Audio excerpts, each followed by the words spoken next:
Hello aspirants and welcome again to Legacy IAS Academy. In this lecture, we will be looking at the rescue operation which is ongoing to rescue 8 trapped men in the Telangana state where they are trapped inside a tunnel. So we'll see what this is all about and about the tunnel also. Why was this tunnel being made? What was the importance of that? Over which river this particular tunnel was being made, so on and so forth. All these details we will look at. So what is the news all about? So the news is about the rescue operation which is ongoing presently as we speak in the Srisailam Left Bank Canal. Right, so Srisailam Left Bank Canal. So this canal is being made. To make this canal, the tunnel was being bored through by the use of tunnel boring machine, etc. Now here is where the 8 men are trapped and the operation is ongoing. Not just that, there is one challenge here which is being mentioned. Not one, in fact, a lot of challenges are there, which is making it an uphill task for the rescue teams to rescue these 8 men. So we'll see why it is an uphill task. There are few reasons for that. The number one reason is that the tunnel is filled with water. So when you are filled with water, of course, the safety and security of the men trapped inside is also an issue. But probably that is not a concern yet. That's good because they are being trapped in a particular area of 15 meters of length and of course 9.5 feet in diameter, which was the diameter of the tunnel. Right. So this is the water is not filled where they are is what is presently thought of. However, since the water is filled in the tunnel, what makes it any operation of going inside to rescue them becomes way more difficult, and there are chances of busting or breakage or destruction of certain walls or certain reinforcements that are present. That is one thing. Second, they are trapped 13.5 kilometers inside the tunnel. So you are now 13.5 kilometers inside the tunnel doesn't mean from the other side it is let's say nearer. No, because the other side is completely closed. So if you look at the tunnel is like this. So from here you started drilling. Now you are 13.5 kilometers inside the tunnel. Now there might be some space here also, but at the end the tunnel will be closed. So you have to come out from this direction only. So it is 13.5 kilometers away. So that much of distance is still there. So any operation team which has to go have to go 13.5 kilometers inside. Plus there are already 2 collapses which have taken place in the tunnel, which makes it even more difficult, challenging and scary because another collapse can happen and you would not know where the actual collapse may be. It should not happen anywhere for that matter, but specifically at least at the place where these men are trapped. So that is an issue. Now a question may come that, sir, if this is 13 kilometer long, why not we do one thing? Why not, if this is what I'm saying is the direction in which they will go and they are, let's say, trapped somewhere here, which is 13.5 kilometers away, why not just drill the hole from the top? That cannot be done, because if we do that, we risk the entire roof to collapse, which will be very detrimental to this operation. So all these ideas or all these suggestions have been rejected by the expert, and the only option that remains is going inside through this tunnel. At the same time, when you go inside 13.5 kilometers from this side, you also are of course risking the rescue team as well. This rescue team, they said, will be monitored by the drones. Right now, coming on, so this is the news all about the operation that is going on. We pray, we hope that all men are safely rescued from there, including anyone who's entering as a part of the rescue team as well.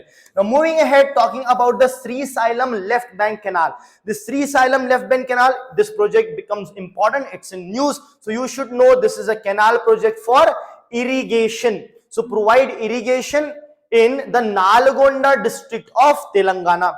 It is built to carry the water of Krishna River. So now let's know a bit more about the Krishna River. So if you talk about Krishna River, it covers which states? It covers the state of Maharashtra, it covers the state of Karnataka, and Telangana and Andhra Pradesh. The erstwhile Andhra Pradesh, which is now of course divided into Telangana and Andhra Pradesh. So 4 states it is covering in total.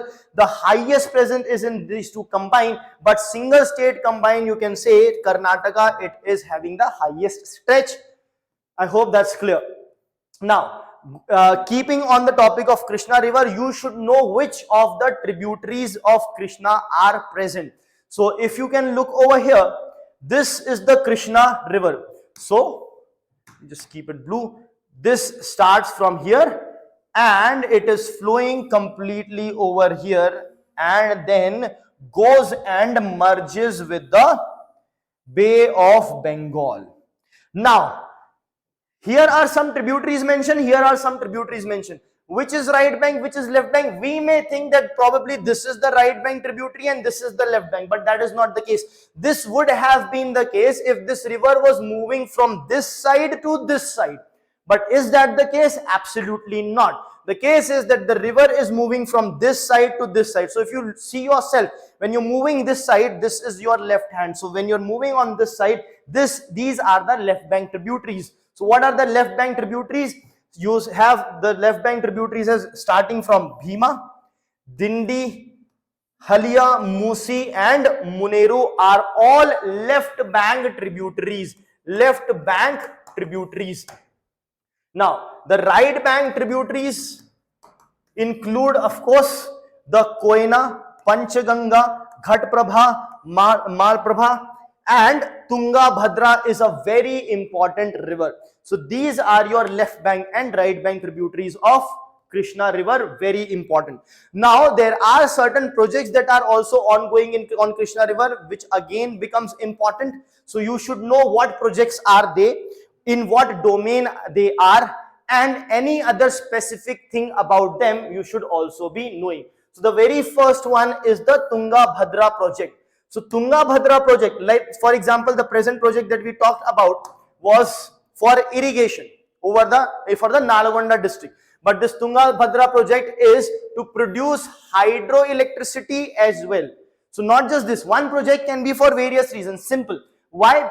Because the water is going to be captured, is going to flow. So you can utilize that water for multiple things. I'll give you an example. First, let's see what this project is all about.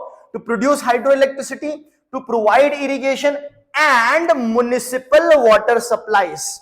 These are the three main reasons for providing the water. The final reason is also to control the floods in the region. Now, how can you control the flood in the region? The flow of the river would be very high, very heavy. During rainfall, it will become heavier. It can flood the area. So what you do, you have a reservoir, a dam to store that extra water and not let it pass into the city and create floods. So that is how you can stop the floods. Now, how can all these things can happen with the same project? So you are anyhow storing water. So let's take an example of a dam. So you are storing water. This is the level up to which the water is stored. And this is the groundwater level. So water is stored. You are addressing the issue of flood by storing water. You can provide this water as supply for municipal drinking water via municipal corporation. You can provide the same water for irrigation. Now the main point is, how is hydroelectricity generated through this? Since this water is stored at a height, what happens is this water is then going to fall from a huge height with huge force and huge quantity, and below will be the turbine blades. When the water falls in this, the turbine blades will start moving and electricity will then be generated with the falling of the water from height. This is how hydroelectricity is generated. You don't have to go much deeper than that. This is more than enough. So a same project can be used for multiple reasons, multiple objectives depending upon the quantity of water that is stored. The more the water, the more the height, the more amount of electricity can be produced. So the amount of electricity from hydroelectric power plant produced depends upon the height of the water, means the height of the dam, of course, and the quantity of water. Next is the Srisailam project, which we talked about. It has been in construction since the last 5 years, of course, constructed over the Krishna River in the district of Andhra Pradesh for irrigation purposes. The next one is the Nagarjuna Sagar Dam. Now the Nagarjuna Sagar Dam is one of the most earliest big or heavy infrastructure projects, right? It aimed at bringing green revolution. It was a part of the green revolution that was coming to India. Why? Because green revolution. What is green revolution? Green revolution is the use of HYV seeds, that is high yield variety seeds, in order to provide more productivity, more production of food grains, that is wheat and rice. So why irrigation is a part of it? Because green revolution, HYV seeds require huge amount of chemical fertilizers as well as proper amount of water. Hence irrigation is necessary so that you can provide adequate and exact quantity of water. So irrigation facility not just helps to provide the exact quantity of water, but also helps to dilute the chemical fertilizers to the exact required proportion. So two objectives are there for irrigation. Remember, for your prelims, if they mention that, of course, it is to provide the exact quantity of water. Yes, apart from that, also to dilute the chemical fertilizers to the exact dilution level. Now, this dam, of course, we are talking about all the dams. These dams which have been constructed on Krishna River only. It stretches on the border of Nalgonda and Guntur districts. This also you should be remembering. And also remember that this Krishna River flows in Maharashtra, Karnataka, Telangana and Andhra Pradesh. Thank you.